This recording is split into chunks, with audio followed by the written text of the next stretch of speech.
So we're going to have our video now, and we're going to hear from Zanne. She's from the USA, and in the 1980s and 1990s, singer-songwriter Zanne performed at numerous women-centered venues in the US and Europe.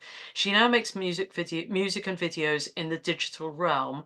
She's going to share with us the world premiere of the video celebrating so many women at 35. So thank you so much for sharing this with us, Zanne, and over to you.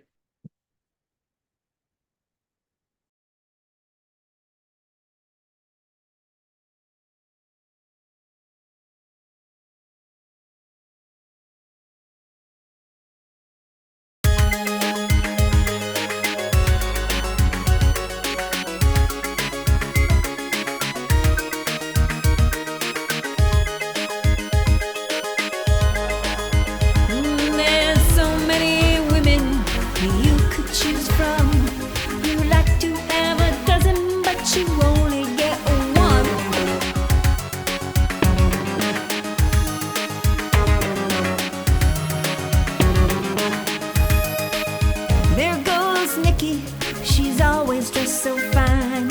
Think she's got a girl, she's playing pool all the time. Well, you've been watching her groove, watching her dance. But before you make a move to get down her pants, remember there's so many women you could choose from. You'd like to have a dozen, but you only get one.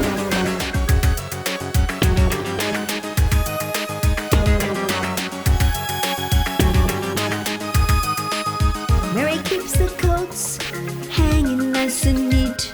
She's always got a line to sweep you off your feet. You've been checking her butt out while she's checking your hat. But before she asks you into a dark corner for a chat, remember there's so many women you could choose from. You'd like to have a dozen, but you only get one.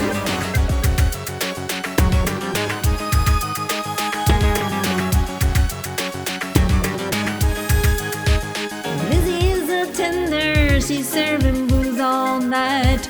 Real cute and kind of shy. Well, you like them kind of quiet. Heard she's a dancer, think you're gonna start. So before you ask for lessons in the backseat of your car, remember there's so many women you could choose from. You like to have a dozen, but you only get one.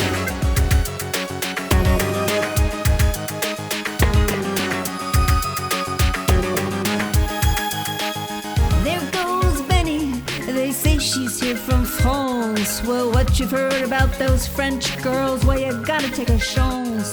You know she's got a lover, you've seen them arm in arm. But before you try to steal her away with your California charm, remember there's so many women you could choose from. You'd like to have a dozen, but you only get one. I said there's so many women you could choose from.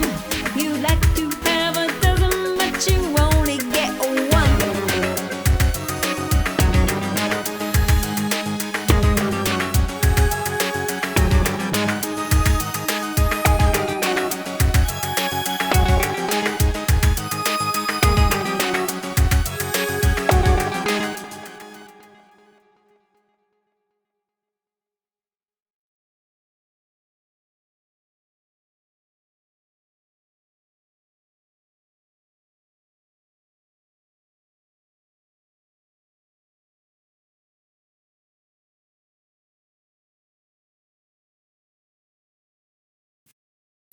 Ah, yes, so many women.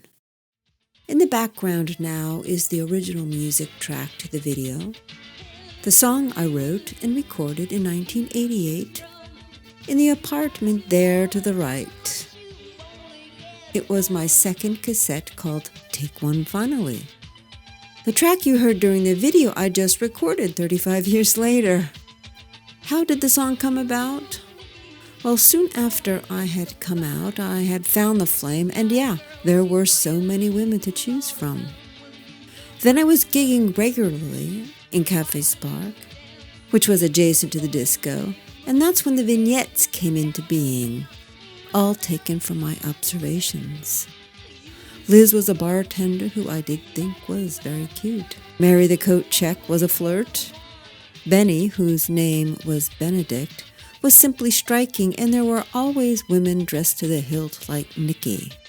In the video, by the way, Liz and Benedict play themselves. For the others, there was Melissa, Teresa, Erin, Terry, Marina, Amy, and Amy Boyd, a well-known comedian, Levita, who also did the makeup, Dion, who was production manager, and Frances was the camera person, and Donna F. Walker directed and edited the video. The Flame at the time was a woman's bar managed and co-owned by a woman, Carla Kosher, which was a rarity back then. And to my knowledge, it was the only bar on the West Coast that was consistently a woman's bar. That is, it wasn't just a woman's bar on Thursday nights and then a men's bar every other night. It really eclipsed everything else in San Diego and was very much a women's community hotspot. The video was screened at the 13th Annual Lesbian and Gay Festival in San Francisco and the 6th Annual Lesbian Film Festival in Paris. I also brought it with me when I toured Germany, France, and Switzerland in the 1990s, and I showed it in quite a few women's centers, which at the time were flourishing. It was quite wonderful. Berlin, Hamburg, Leipzig, Dresden, Stuttgart, Bielefeld, Mainz, Kiel, those are some of the cities I remember.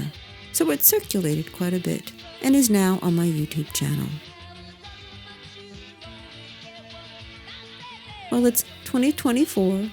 The Flames landmark neon sign is still there, and that funky apartment house where I recorded the song is also still there, just around the corner. It's wonderful to look back on the life of so many women and celebrate its 35th anniversary.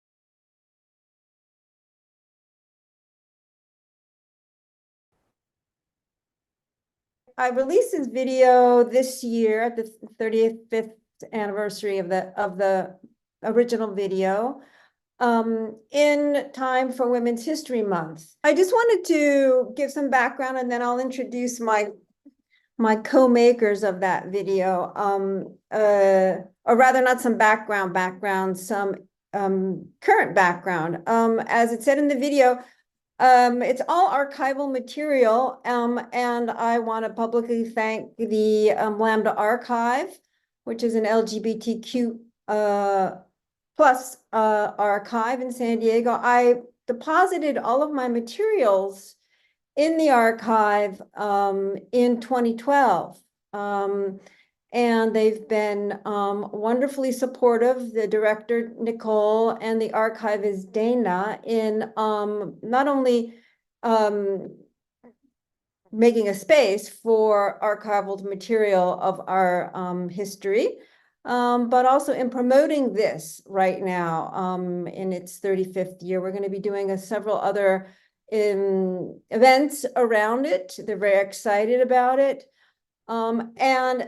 And the impetus for me for doing this was, I almost didn't do it because I'm not particularly nostalgic, but a friend of mine, a good friend of mine, said you have to do it. And although I've been very aware of the fact that our women's history is basically up to us, it really in this last few years since I've been with WDI, it's become ever more important to me to make sure that women's history, lesbian history, has a place in the archive. The archive has been around for a few decades. Only 30% of their this archive is only 30% of their material is of or by women, provided by women, and 60% of it is of and by the gay male community. And then the 10% is of the bisexual and trans community. So I felt this visceral obligation to do this video and contribute to it, contribute to our history in this way. So I'd like to introduce now Donna F. Walker, the original director of it, and Dion. These guys are also old friends, who was a production manager. And talk a little bit about I think the scene then is important to talk about, not just the video making, which we did in a weekend, but the scene back then. I mean, the Flame was just this place that just everybody went, and it was a community, a community more than just a bar. What do you guys want to say about our history there in the 80s, being lesbians, gay? The 80s were quite a fun time, weren't they? There's the hairstyles, the clothes, the music, all of that. You may have noticed at the end of the video that my name was listed as Austin. And that's because back in the day, I was in the Navy. I actually was in the United States Navy for 20 years. And we didn't have, lesbians weren't allowed to be out at that time that I was in. There was Don't Ask, Don't Tell, and a couple of other things. And so I had to actually work under a pseudonym. And the pseudonym that I chose at that time was Austin. Of course, I now have been out for many years. I've been out of the Navy for over 24 years, almost 25 years now. And I've been an out lesbian, and I own a business, and there's no hiding anymore. But back then when we made the video, I was actually in the closet in the Navy. And so I just thought I'd get that out there. But yeah, it was a lot of fun, wasn't it, ladies? Yep, yeah, it was a lot of fun. What about you? Dion has a real interesting history. You know, I was at the bar all the time because I was in the cafe part of it, which was really small and intimate, and I was there regularly, just as this performer person. But I know Dion was there, you know, has sort of a bar history in a way, not in a fun sense. More ways than one. I'm coming up on 40 years of sobriety, and actually in that time I was sober, and recently sober. And I was a club kid in the 70s, and that sort of continued on into the 80s and 90s. Until I moved to LA and was pursuing a bachelor's degree. And then I had to study and couldn't go out anymore. But I went almost every weekend, usually Friday and Saturday. And you could find me on the dance floor, usually alone, sometimes with girlfriends, sometimes with new friends who ended up girlfriends. But yeah, I love dancing, and I love going. And I'd like to make one clarification. I don't think that the lesbian bars were shutting down in the 80s. I think that started more in the 90s, and in probably the mid 90s with the advent of, and this happened to gay male bars as well. Yeah. With the advent of the internet, and people could meet on the internet, then the bars started disappearing. And now I think there's 24 lesbian bars in the entire country. Mm-hmm. And there's not that many gay male bars either. So it was the internet was a little bit of a blow to the community center. I think also when I came out, bars were where you went to find other people like you. That was the community center. And yes, there were drugs, and yes, there was alcohol, and yes, there was it was the 70s. Everybody was having sex with everybody. That was just the point in time. And then the AIDS pandemic came along, and that shifted a lot of things. But it was still that if you went to a new city, and probably Donna can talk about this in her travels while she was in the Navy, if you went to a new city and you were going to be there for a minute, you found the bar and you went to the bar. Yeah. That's where you were going to find your people. Yeah. So to have the Flame was hugely popular in part for two reasons. One, there were other lesbian bars in San Diego at the time, but they didn't have a dance floor and they didn't have a DJ. Yeah. So the Flame was the one lesbian club in San Diego at the time that had both a bar, that little cafe area where there was live entertainment or a place to just hang out away from the music, and a DJ and a dance floor, a real dance floor, not some like little like 5 foot by 5 foot dance floor, but a real dance floor with lights and all of that stuff. So that's what I think made it unique. And of course, the owner, Carla Kosho, was an amazing businesswoman in the community. And so she was, pretty much everything she touched ended up being successful in one form or another. And so it was great to have her put her money back into the community. And I had moved out of San Diego by the time the Flame closed, but it was a fun place to go. I had a lot of fun. I was there, like I said, almost every weekend.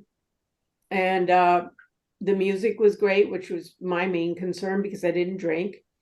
And so, yeah, it was a great time. Joe and I were talking recently about, this doing this presentation, and also about the fact that there are probably lots of women here, lesbians and not lesbians, or what I mean, and who had the experience of what it was like back then, and how different it is now, that these physical places that we had were just so critical to who we were. If you were a feminist or you were a lesbian, Donna, you wanted to say something? Yeah, we didn't have social media at all. We had to be social out in public. And these were these safe spaces we could go to identify with others who were like us. So Yeah. we had we didn't even have cell phones. I'm going to just bring that up. We had just very few cell phones back in the day. So we couldn't even really call from wherever we were. We had to be at home calling. And so to connect, we had to actually physically bring ourselves to these safe women places. And they were safe generally inside, but sometimes outside of them was not safe. So we always had to have security and things like that, because to create a safe environment for us as women. And police would come in and they would come in to try and see that everything was above board. But I remember one time this big burly guy came in and he had a handcuffs tie pin, and he wasn't dressed in leather, so I knew he wasn't a gay Leatherman. And he was there to he asked for my ID, and they were there to sort of harass in a lot of ways, because of course they do checks anyway to make sure everybody's 21, but just the presence, they could have sent a woman in, they didn't. They sent a man in. There was a reason why they did that, and it was a form of harassment. And I do think that I live in Michigan now, and Lansing, Michigan, just for probably about 3 or 4 years did not have a single place that was a specifically gay bar, maybe even longer than that. And just recently there was new ownership in a bar up in Lansing, Michigan, and now it is a gay bar. They have pride flags in the windows to indicate it. So I think I know that this is a global group, but anybody who's been paying attention to the political nature in the United States understands that often LGBTQ plus people are sort of red meat for the very conservative base. And so we're trotted out, especially around election time, to whip up their base voters and all of that stuff. So gay bars, I think, may have a little bit of a resurgence in some way, in terms of like safe spaces to congregate again, because even if a place does a gay night or a lesbian night, it doesn't, if it's not always that, then there's the opportunity for people to come and harass if they'd like. And just a little bit of my background, when I first came out, I came out in a dance club in Seattle in 1977 called The Monastery. And it was one of the only after hours clubs in Seattle at the time. And everybody went at 2 o'clock, the whole place, 2 a.m., the whole place was full of everybody who wanted to keep dancing.